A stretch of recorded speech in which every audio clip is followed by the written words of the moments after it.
The year was 1999. Strip malls were still a thing, and my local arcade is where I spent most of my time when I wasn't a little movie releases in the spring. You might have heard of it. It's called The Matrix. The Matrix was actually the first rated R movie I got to see. Whoa. What is reality?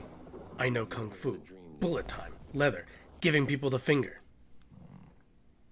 Anyway, 2 years later, a game would release with a very familiar mechanic. That game was Conker's Bad Fur Day. Just kidding. Max Payne was developed by Remedy Entertainment and notably written by the man who shares the face of the main character, Sam Lake. In the summer of 2001, Remedy released this neo-noir tale to pretty high acclaim for its time, racking up 8 and 9s in most gaming magazines and websites, earning it not only a sequel, but classic status in the Lunchables and Capri Sun-fueled hearts of gamers everywhere. Except for me. I was only 9 when Max Payne released, so I wasn't old enough, according to my mom, to play those types of games. No, my PlayStation 2 would only see the sanitized likes of Sly Cooper, Need for Speed Most Wanted, Tony Hawk's Underground. What's your problem, Bacon Bits? Wake up on the wrong side of your mother this morning? Ooh! And Hitman contracts. But, you see, my parents were divorced, so while my PlayStation 2 was relegated to T for toddler, my Nintendo 64 was primed and ready for all manner of irresponsible and inappropriate for my age media. So, Max Payne 1 was never on my radar. Conker's Matrix level was about the closest I got to Max Payne's innovative shoot-dodge mechanic. But with the advent of the backwards compatibility program on Xbox, I am now able to reclaim the experiences I was denied as a child and bask in the glory of this snow-covered New York. This is Games I Never Played. Max Payne. The game starts in media res. Actually, it's really the ending, with Max monologuing about the finality of his revenge. This small sequence is pretty indicative of the writing style and the tone you're going to experience throughout the game. In 2022, it really holds up. It's just a shame that the face we finally zoom in is of Max with a shit-eating grin. This came up before we were really animating faces well, so I understand, but it induces laughter that I don't think was quite intended. We then cut to the comic strip presentation the series is also, but noticeably less known for, as we go over Max's backstory and start at a more apropos moment, the night Max's family is killed. This level starts with us taking about 4 steps into another cutscene.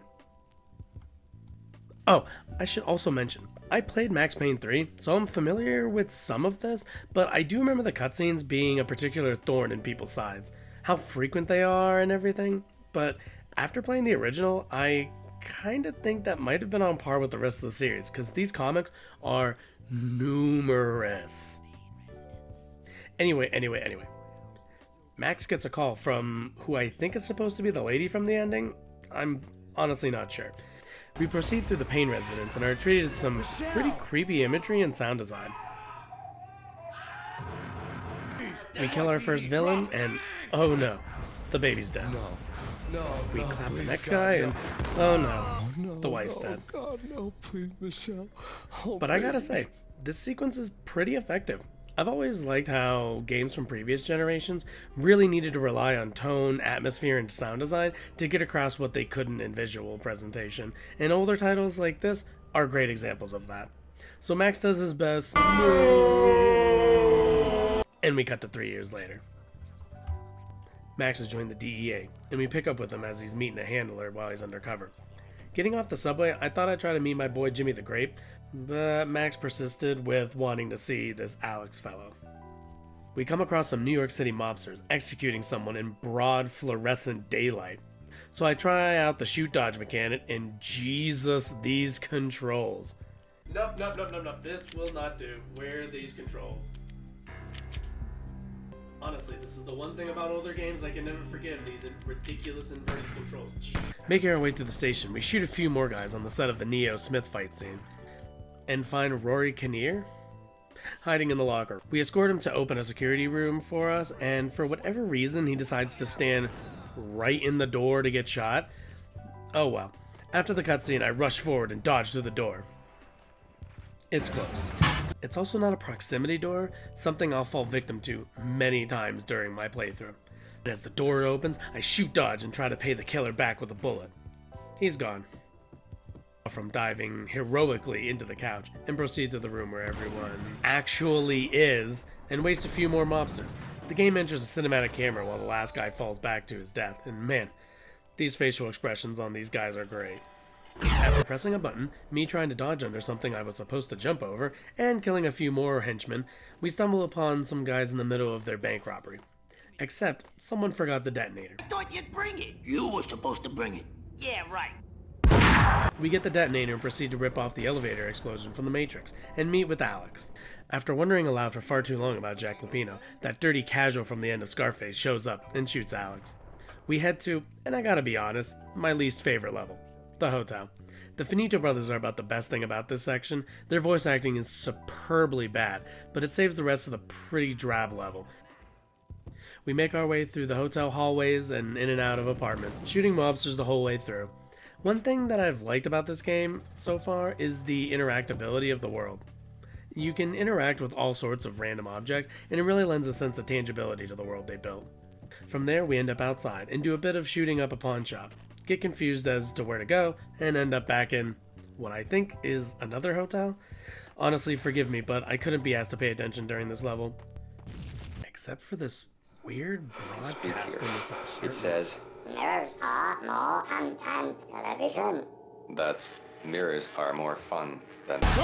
We eventually get another story beat by way of another bad Italian accent and begin a chase across rooftops. Both Max and the bad accent do sick flips off a moving train, over a fence, and resume their chase into a construction site. Max finds the ooze that will eventually mutate four turtles with a craving for pizza, and we catch Cody. He directs us to a much better level. Thor Round. In the third Thor movie, we explore the box office and dance floor, boogieing our way around bullets the whole time. We find a few notes laying around that hint at the weirdness that's about to ensue. In the back, someone's been living a bit too deliciously. Pentagrams and pagan imagery abound. Again, what I notice is how well older games create creepy atmospheres with their simple textures and inability to be subtle about anything. Jack Lupino mouthing off a million deities while I make my way to his arena gave me a sense of dread and apprehension I didn't expect. Even though I had to do it something like 7 times and hear the dialogue every single time, this was easily my favorite level so far. We also meet Mona Sachs, someone who I've heard is very important to Max in the sequel. I like Mona, but her voice actress is playing her with a little too much inexperience than what I'd expect. But that might be because I know she's a more charismatic character in the next chapter of Max's trilogy. Mona slips Max some Tessa Thompson, and the first of 2 dream sequences begin. These are interesting, but the blood trail sections took my idiot brain too long to figure out and remember. I probably died more during these sequences than from shooting encounters. Seriously, I cannot express how sure I am that Max's baby's crying will be the ringtone of the receptionist in the waiting room to hell for me. We wake up to a New York City gangster whose whole gimmick is using a baseball bat, but not dressed as a baseball fury, so already inferior in my mind. After doing the old fall over in the chair, break the legs to free your hands, we head out to find our non-fury. We shoot our way through a slaughterhouse and double back to the hotel from the earlier chapter. He's in the hotel bar where the last guy we killed had his pants down, but lucky for him, he's gonna die with his pants on. We're introduced to Lem, who is Russian, I think? He tips us off to an associate of his at the New York harbor. While shoot dodging through the shipping container yard, we pick up the sniper rifle. Again, this is another level that I think could have done with some pruning, but we get the sniper rifle in this level, so I won't complain much. After killing Boris and taking a Borderlands level of hardware, Max strikes a deal to meet at an obviously rigged restaurant. This level is pretty quick and Max moves on to Punchy Yellow's mansion. From there, we move to the manor like we should have in the darkness, until finding Mona's sister's body, and soon after, Punchy Yellow. After snitching on Hillary, the FBI ATFEA barges slowly in and guns him down. A small campaign to get out alive is cut short, and Max is drugged and sent into another dream sequence. This one is much better than the last. The clever meta writing here is really good at driving home how far Max is out of his mind. But I was horrible at the blood trail sequences again, so their enjoyment was a bit short-lived for me. I eventually had to look up the map online, something that I didn't think I'd need to do in 2022, but what are you gonna do? Either way, we finish up and away we go to the manufacturing facility, warehouse, place, thing. I forget what they called it. In the basement of this facility, we stumble upon Area Norse mythology. The government developed a drug, Valkyr, to enhance the performance of its soldiers, but proved to be fruitless. Years later, it was restarted by this lady, but Max's wife found out through a friend of a cousin's sister's boyfriend, and as a result, got sent field test subjects instead of a nice 5-year watch. From there, we go to kill BB, who was cosplaying as the guy from Scarface, I guess.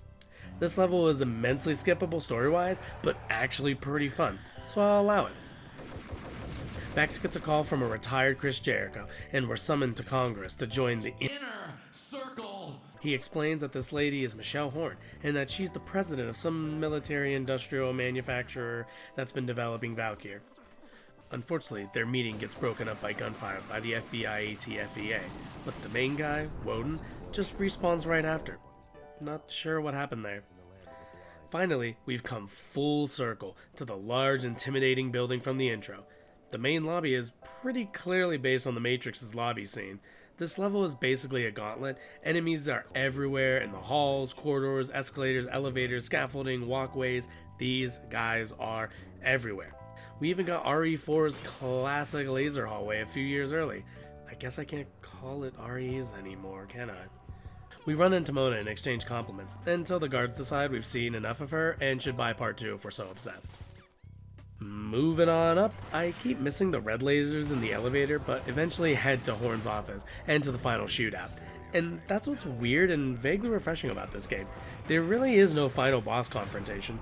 Michelle Horn is basically a suit with a Desert Eagle, so killing her is less personal and drawn out. We shoot out the tensions to the cell tower from The Amazing Spider-Man 1, and bada boom bada bing, the cop has been smacked by the thing. Max recites his monologue from the intro and is promptly arrested. Then presumably freed once again since he's, an undercover police officer. I gotta say, this one is mostly hits with a few misses. Some of the levels were a bit boring and dragged on, but most were about the right length, and the writing will really keep you moving from room to room just to hear Max's perspective on the most recent developments. After I got a better handle on the shoot dodge mechanic, I found myself, for the most part, being able to dodge any bullet sent my way. The mechanic, even in 2022, I find to be more fluid and dynamic than in games I have played, like Enter the Matrix or Stranglehold, both of which stem from the inspiration for Remedy's own game. For years I've heard about how much of a classic Max Payne 1 is, and I mostly agree. The game is smooth once you uninvert the sticks.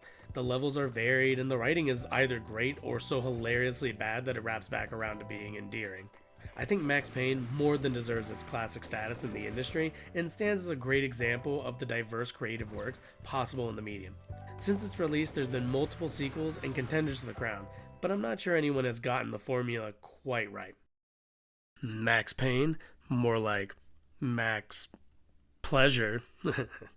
Okay, bad joke.